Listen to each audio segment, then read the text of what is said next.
बहुत लोग इस बात को लेकर दुखी हो जाते हैं, मैं युवावस्था में ऐसे दिखता था, अब वो जब उनका कुछ ढल गया जीवन तो उसी को लेकर रोते रहते हैं। जिनके पास रुपया पैसा होता है, जो फैशनेबल होते हैं, वो तो अपना चमड़ी भी खिंचवा लेते हैं और क्या क्या कर्म करते हैं भगवान जाने, वो हीरो वो। लेकिन आखिर उनका भी एक वक्त आता है। कल ही एक सज्जन आए थे और वंदन किया, नमस्कार किया, जाने और अपना परिचय तो देने ही लगते ना बीच बीच में कोई कोई, तो उनने कहा कि मैं अमुक जगह से आया हूँ। चेहरे से तो थोड़ी सी समझ में आ गया कि ये अमुक जगह की है, लेकिन उनने जब बताया कि अमुक गांव से आया हूँ तो फिर एक स्पष्ट हो गया कि जब हम उस गांव में गए थे 2-3 साल पहले, तब इस व्यक्ति का वजन कम से कम 1.5 कुंटल था और अभी यहाँ आया है तो इसका आधा कुंटल वजन ही बचा है।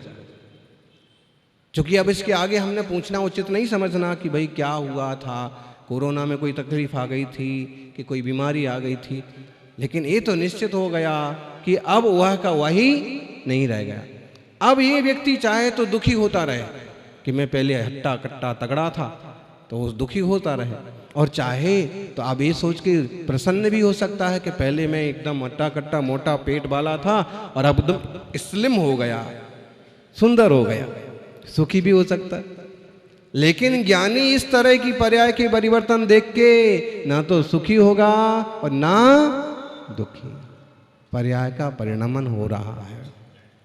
ज्ञानियों, ऐसा थोड़ा सा विवेक आए ना तो बहुत ज़्यादा तकलीफ नहीं होगी कि कमज़ोर हो गए, कि बुखार आ गया, कि रंग बदल गया, कि धब्बा पड़ गया।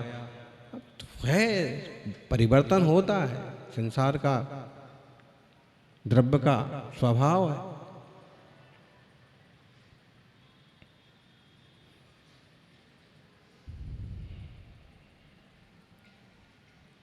आत्मार्थी सज्जनों, जब पर्याय आसक्त बुद्धि वाला व्यक्ति पर्याय मूढ़ कहलाता है और मिथ्या दृष्टि कहलाता है और पर समय कहलाता है। पर समय मतलब पर में आत्मबुद्धि करने वाला, ये पर समय कहलाता है। तो स्व समय कौन कहलाता है? 94 नंबर की गाथा बोलो प्रवचन सार की।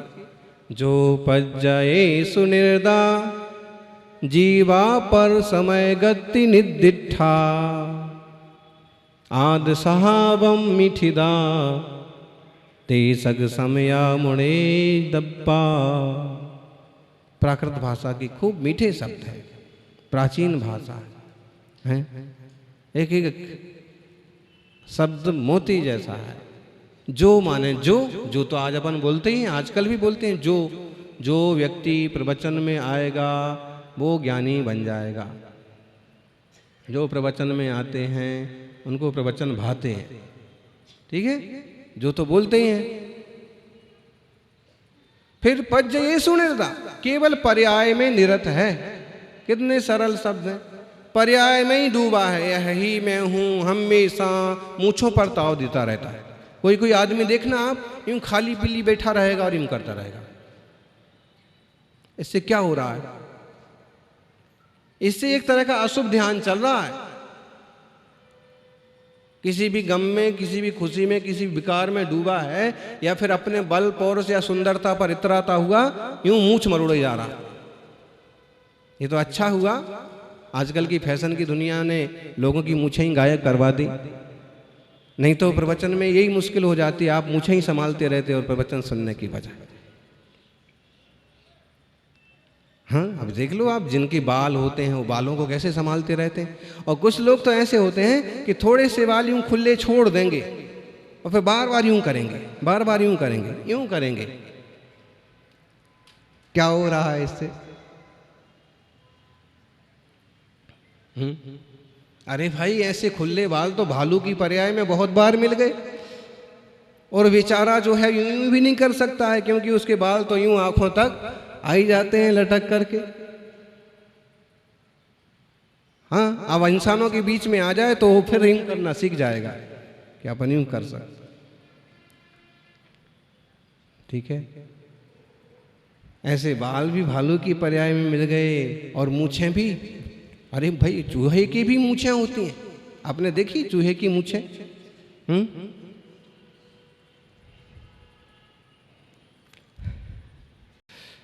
इसका मतलब है कि हमारे पास इतराने जैसा क्या है?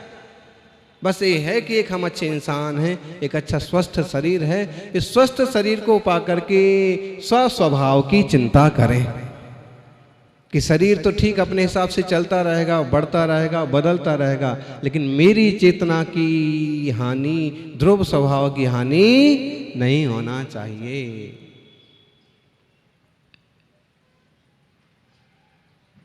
देखो, तो जो पज्य येसु निर्दा वो पर समय है, पर में ही डूबा है। आप ऐसे लोगों को जानते हो?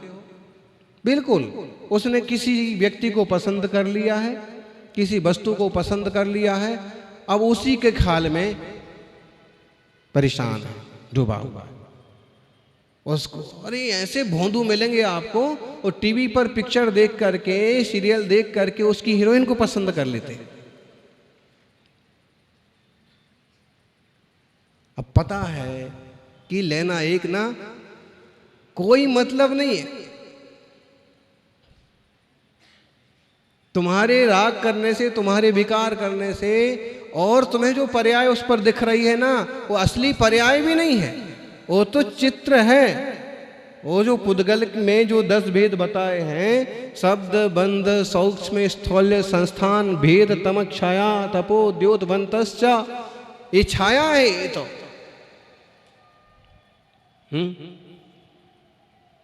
छाया है। जिसकी छाया देख रहे, मालूम पड़ा कि वो तो ऊपर चले गए, और आप छाया देख के आज भी राग किए जा रहे। अरे ऐसी चीजें बहुत, जिन शासन बहुत गंभीर बातें करता है, लोग समझ नहीं पाते। अब एक पुराने जमाने की वो घटना सबको याद होगी, हैं?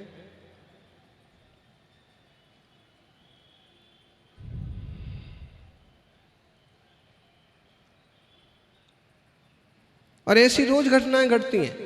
खूब फेमस हो गए, खूब नाम कमा लिया, और मालूम पड़ा कि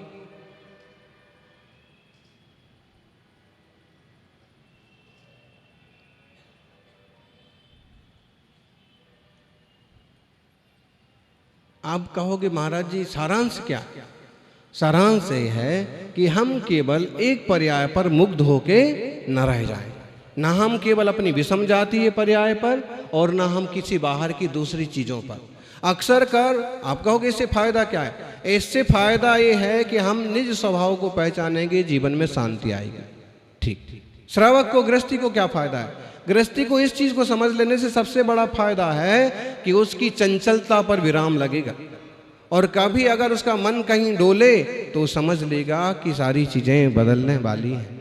इनके पीछे अपना ज़्यादा समय खराब करना, इनके पीछे अपना वक्त खराब करना और परिवार की स्थिति बिगाड़ना कोई बुद्धिमानी नहीं है।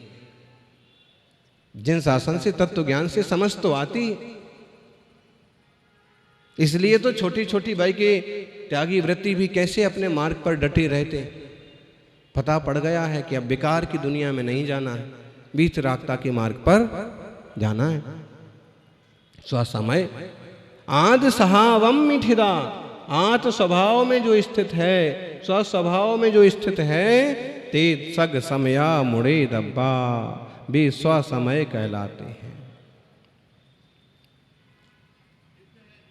स्वसमय कौन कहलाते हैं? स्वसमय। स्वसमय किसे कहते हैं? ये बहुत पुरानी घटना है। छतरपुर में गुरुदेव के सानिध्य में चतुर्मास हुआ। ये 99 के बाद, 99 के बाद क्या आता है? 1999 के बाद 2000 आता है। 2000 के चतुर्मास की बात है।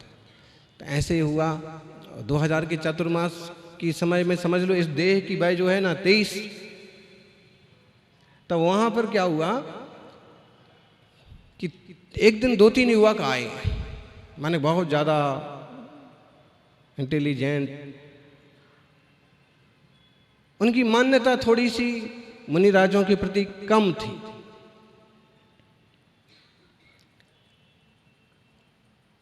और वो मुमुक्षु के रूप में ज़्यादा फेमस थे, और कुछ लोग ना ऐसी बातें भी बना रहे थे कि ये तो ऐसे ही हैं, ना मंदिर आते हैं, ना मुनिराज के पास आते हैं। तो एक दिन आना हुआ, हमारा स्वाध्याय, निजी स्वाध्याय चल रहा था, आके बैठ गए और फिर कहा कि महाराज जी, अपने हिसाब से उन्होंने विनय वंदना की, और महाराज जी आप बताइए, स्व समय किसे कहते हैं, पर समय किसे कहते हैं? यानी त्यागी व्रतियों को हर समय सावधान रहने की जरूरत है, और प्रज्ञावान होने की जरूरत है, और आत्मानुभवी होने की भी जरूरत है। बिना उसके मोक्ष मार्ग बनता नहीं है। क्योंकि सौभाग्य से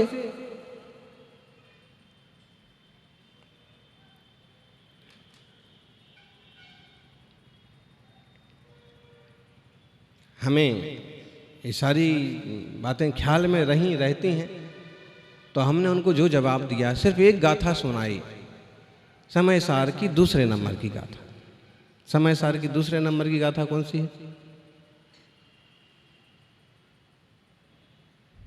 कौन बताएगा? जीवो चरित दंसण नान्नठ्यूतम ही सा समयम जान, पोगल कम पदे सठियम च तम जान पर समयम। जो जीव सम्यक दर्शन ज्ञान चारित्रात्मक स्वभाव में स्थिर है, वो स्वसमय है। सम्यक दर्शन हमारी पूंजी है। कहाँ से लाना है सम्यक दर्शन? बोलो ज्ञानी, सम्यक दर्शन बाहर से आएगा कहीं से?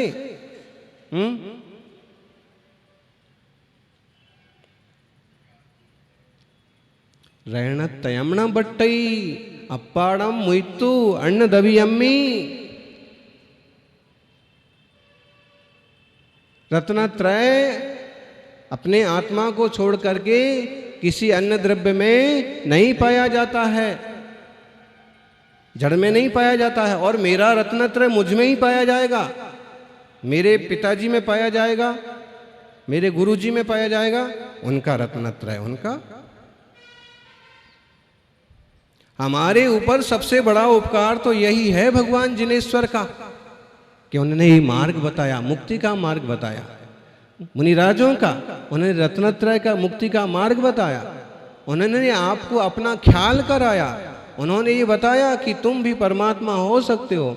इस महान उपकार के कारण से हम मंदिर बनाते हैं, उनके बिंब विराजमान करते हैं, उन गुरुओं को बुलाते हैं, उनकी आराधना करते हैं, और अपने इसी मार्ग को और निश्चित करने के लिए और प्रांजल करने के लिए उनकी सेवा करते हैं, कि जो आपने पाया सो हम भी पाएं।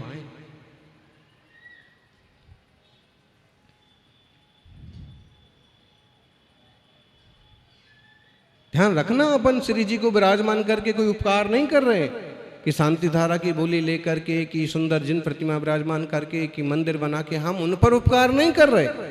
और देखा जाए तो हम समाज पर भी उपकार नहीं कर रहे, क्योंकि एक तरह से आप समाज पर उपकार कर रहे हो, क्योंकि कल के दिन कुछ लोग और जुड़ेंगे, कुछ लोग प्रतिमा से, गुरुदेव से प्रभावित होंगे, मार्ग प्राप्त कर लेंगे, उनकी आत्मा का भी भला होगा।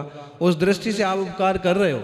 लेकिन आप जब विचार करोगे कि मैं कोई उपकार नहीं कर रहा हूँ, मुनिराज की सेवा करके ना मैं मुनिराज का उपकार कर रहा हूँ, ना मैं समाज का उपकार कर रहा हूँ, मैं तो अपना ही उपकार कर रहा हूँ। क्यों? जब मैं वहाँ उपस्थित होता हूँ, जब पड़गाहन करता हूँ, जब आहार दान देता हूँ, तो जो परिणामों की निर्बलता होती है, उस पुण्य का वैभव और किसी ढंग से नहीं मिल सकता। मैं अपना ही उपकार कर रहा हूँ।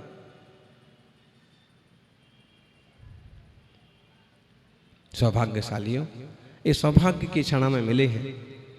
जब हमने उनको ये गाथा सुनाई, बहुत प्रभावित हुए, और उसके बाद चतुर्मास का शायद कोई भी दिन नहीं ऐसा गया कि जिस दिन वो उपस्थित नहीं होते।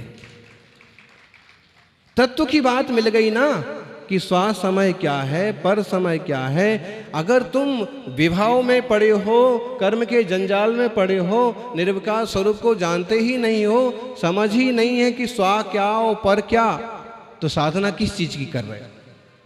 और जब आपको ये समझ है कि स्वा क्या और पर क्या, तो निश्चित रूप से धर्मात्मा जीवों को मालूम पड़ जाता है कि स्वरूप, स्वतत्व और परतत्व को जानने वाले, स्वपर भेद विज्ञान करने वाले ये मुनिराज मोक्ष मार्गी हैं, रत्नत्रय के भंडार हैं।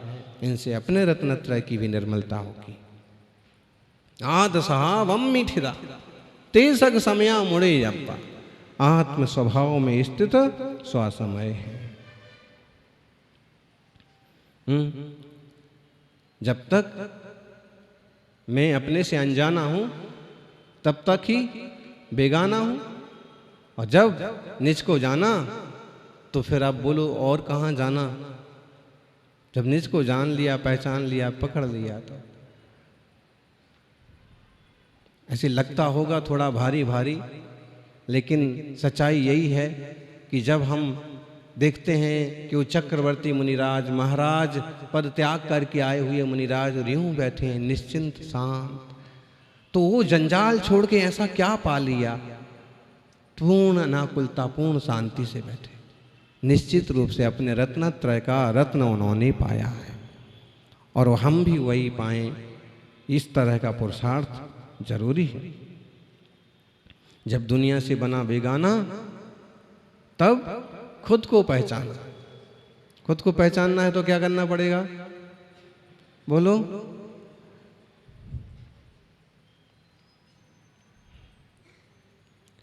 अब इतना श्रावक को तो नहीं जमेगा, तो भाई जितना जमे उतना करो। गैर जरूरी मामलों में उलझो मत, बिना मतलब कि किसी जगह टांग अड़ाओ मत। उतना तो अपन कर ही सकते ना। जो अच्छी चीजें हो रही हैं उसमें शामिल हो जाओ। जैसे हमें विधान करना है तो भाई हम भी शामिल हैं, हमें भी समय मिलेगा, हम भी आएंगे। अगर कोई करना चाहते हैं तो उसमें अपन, कोई धर्म कर रहा है तो उसमें अपन कभी बाधक ना बने, और कोई अगर किसी गलत रास्ते जा रहा है तो अपन उसमें कभी अपन साधक ना बने। इतना हो गया ना तो भी एक तरह से जीवन सही दिशा पकड़ेगा। अपन सभी इस स्वपर भेद विज्ञान के मार्ग को समझें और उपलब्ध होने का पुरुषार्थ करें। दिनेश्वर वर्धमान स्वामी की कृपा अपन सब पर हो, ताकि यह आत्मा भी विकल्प जाल से मुक्त होकर के शांति और सहजता का अनुभव करे। जय बोलिए पार्श्वनाथ भगवान की।